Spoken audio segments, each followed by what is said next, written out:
Hello everyone, Dylan for Gamers Lair. Today we're here with the deck profile for Lexi, and I let Jeff take it away. All right, hey guys, so it's Jeff. I heard you guys wanted a quick deck profile, so here it is.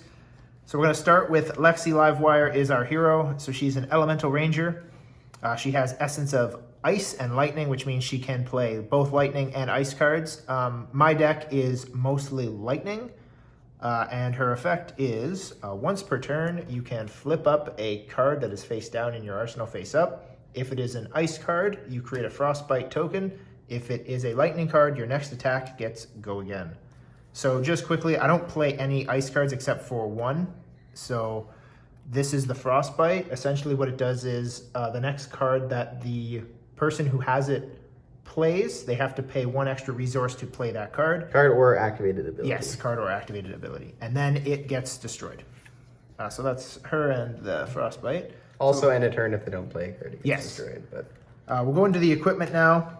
Obviously in the deck profile, I played one Null Rune Boots just to combat the Arcane from Dylan, but these are the four equipments and the weapon you're going to be playing. So we'll start with the weapon first. We're going to be using Voltaire Strike twice. So it's a twice per turn instant. You pay a singular resource and you can load an arrow into your arsenal. And then you can choose to either give that arrow +1 attack or Go Again, which is very important.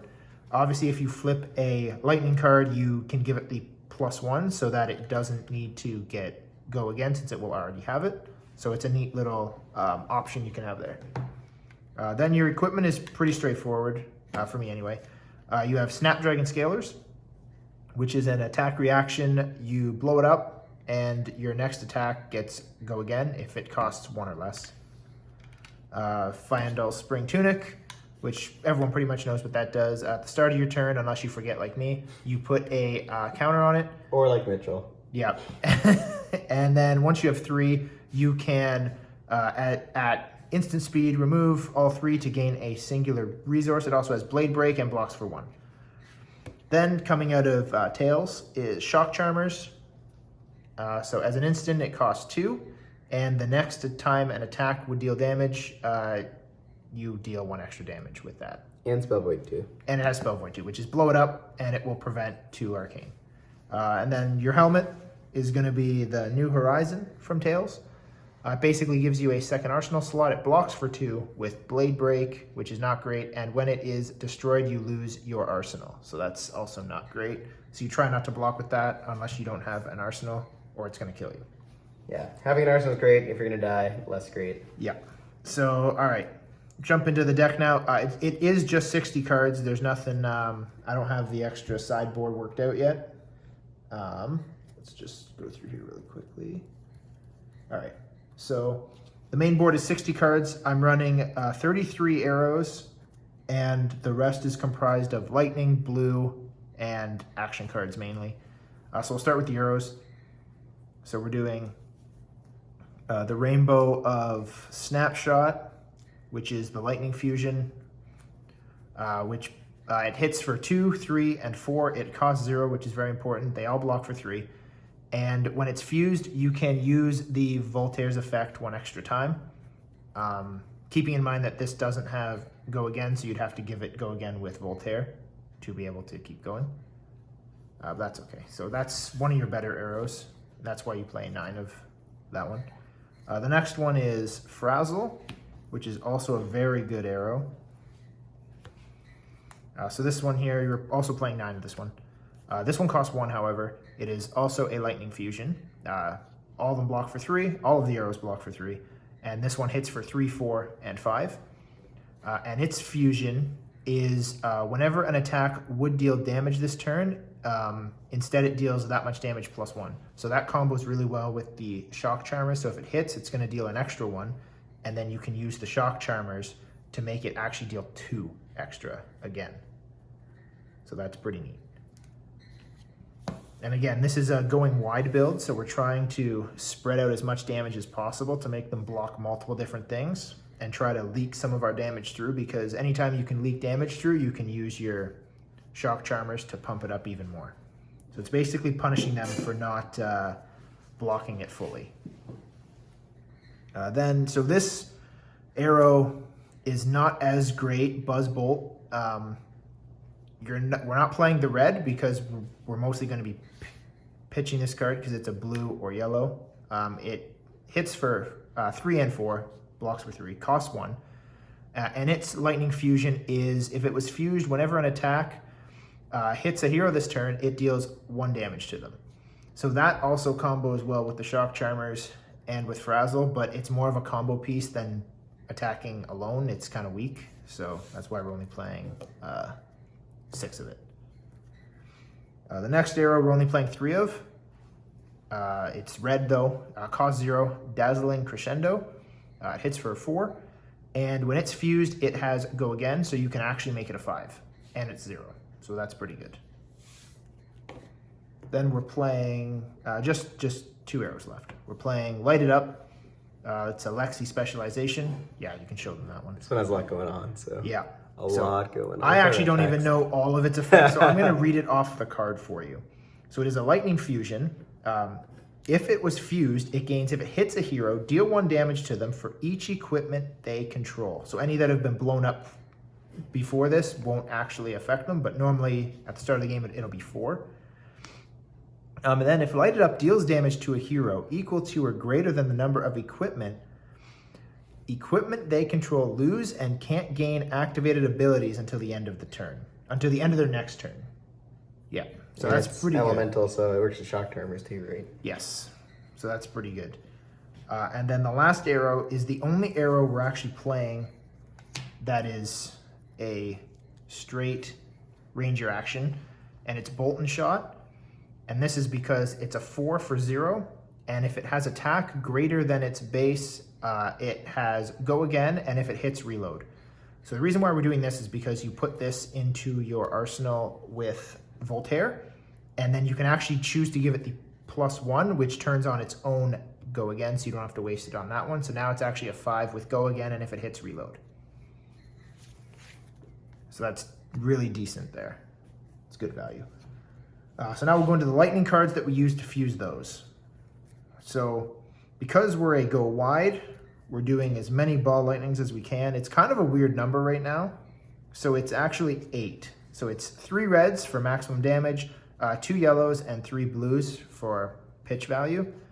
I chose to only go with 2 of these because I wanted a bit more blues, and you can't run 4 of this, so I have a couple of other attacks in here that are blue. But basically, this blocks for 0, which obviously isn't fantastic, but it hits for 1, 2, and 3. And whenever a lightning or elemental action would deal damage, this combat chain, instead it deals that much damage +1. So if you combo these together in a line, it's pretty powerful. And if you do a couple of these and then shoot an arrow, it's pretty good. And you can use, again, these Shock Charmers to help pump through that damage. So that's one of the better setup cards for a big turn anyway. Then for other lightning cards, we got 6 Electrify. We're doing blue because it's a lightning with blue, so you can pitch it. And we're doing the red because it's just a good card to play from Arsenal. This is one of the cards you want to Arsenal at the end of your turn, and then use Lexi to flip it up, giving your next attack Go Again, and then you can play it to draw the card because it was played from Arsenal. So what it does is the next time an attack action card hits a hero this turn, it deals, this one deals 1, yellow deals 2, this one deals 3. And if it's played from Arsenal, you draw 1 card. So it threatens extra damage if they don't block you fully, which is really good. Then we got 2 1-ofs just because I wanted to round out blue, so we'll put them both. They're both just blue attacks. This one blocks for 3, which is really good. This one only blocks for 2. But it costs 0, this one costs 1. You're mostly going to pitch these cards, but this costs 0, and if it's played from Arsenal, it has Go Again, so it, like, you can fuse it on 1 turn. If you have open with this and this, you can pitch this one to use all of your resources from, and then you can Arsenal this after using it to fuse, and then at the start of your next turn, you can flip it up, play an arrow, which will have Go Again from Lexi, and then you can play this with Go Again. It's just a 2, but it's free to attack, so it's not that bad. And they're both foil, so of course you play them. It's important. Yeah. Then we're playing just 5 Lightning Press. So we're playing 3 reds because that's actually the good one. Gives target attack action with cost 1 or less +3. And we're playing the blue one mainly for pitch. It doesn't block, which isn't great, but if they fully block you, but only exact block, it's not that bad because you can give a card +1, and then you can Shock Charmers to get it some more damage through, something like that, so it's not that bad. But mainly it's for the pitch value, and it costs 0. So that's really good. Then we're running 2 Blink. It probably should be 3, but I don't actually have a 3rd copy right now. But 2 is fine because you see it consistently enough that it's all right. It's also an instant, and it costs 0, and it pitches for 3. So that's the main reason why you're playing that. It does give you 1 action point when you play it, but most of the time you're not going to do that, to be honest. It's mostly a pitch card. Deck has a lot to go again. Yeah.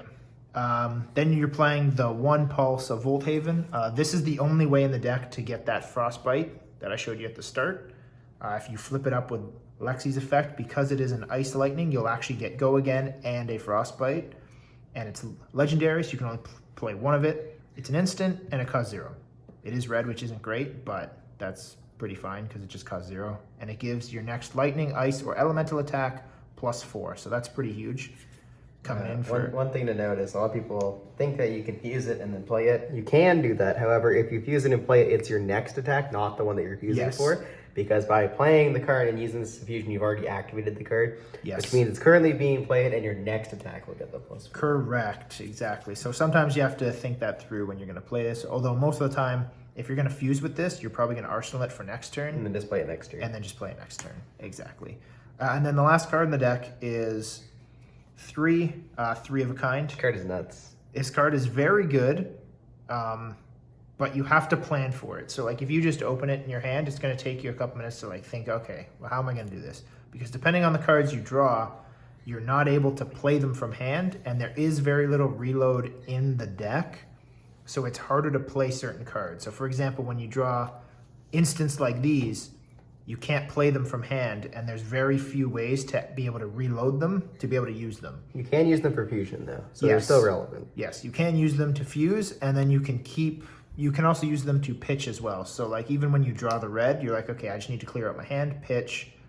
And you can also pitch them to activate the Shock Charmers as well if you draw some dead cards or some dead arrows that you can't get into Arsenal. This is the only way to reload. So hopefully you're drawing into this or you have this. Because if you do, you can shoot with this, hopefully it hits, and you can reload one of the other cards you draw and go from there. Otherwise, you know, it's 3 extra cards that you're able to reload into your arsenal. Hopefully they're arrows. If not, you can hopefully reload a 3 of a kind and try and get something out of that. Yeah. Yeah, sometimes, like if you double three of a kind in one turn, that's pretty good when you play one from hand and then play one from arsenal. But yeah, that's going to wrap up the deck profile for Lexi, the lightning build anyway. Is there anything else you think people should know? Deck's pretty good. You're trying to go really, really fast and wide. Obviously, your arrows block for 3, but most of your other cards are blocked for 0 or 2 because you're playing a lot of instants. So you got to keep that in mind as well. It's not a tanky build at all. As you can see over here, your 2 things that do block are Blade Break, so they're blowing themselves up. This is Spell Void, which will blow itself up. So obviously, you're trying to mitigate damage by basically putting out more than they can put out by using your Charmers, trying to push with Frazzle and Buzzbolt, stuff like that. So you're trying to get at least 2 arrows through each turn. Even if they block them, that's okay. Fatigue is a thing, so you do want to try to make them bleed a bit of damage each attack. So you want to try to put up some awkward numbers like 4s and 5s to make them block. Yeah, that's it. I think the biggest thing about Lexi is that it's very possible to run out of arrows, so you do have to keep a good count of what you have left in your deck. Because, for example, 3 of a kind is a really good card, but if you know you don't have any arrows, or you're very low, there's not much point in playing in hoping you draw an arrow. Yeah, exactly. Things like that. And that's one of the reasons why I'm playing so many. I'm playing 33. That's over half the deck is arrows, because you really do want to see at least 1 per turn more often than not, you want to see at least 2, because you really want to be able to push through damage. Yeah, I think that pretty much sums it up pretty well. We'll make sure to post the deck list for this list so that you guys can all take it and modify it yourself. So that'll be available in the description below. We're also going to do more deck profiles hopefully soon. So thank you very much for watching. Thanks to Jeff for going through the whole deck with us and showing us what he's playing. Always appreciate it. Of course. And hopefully see you guys around.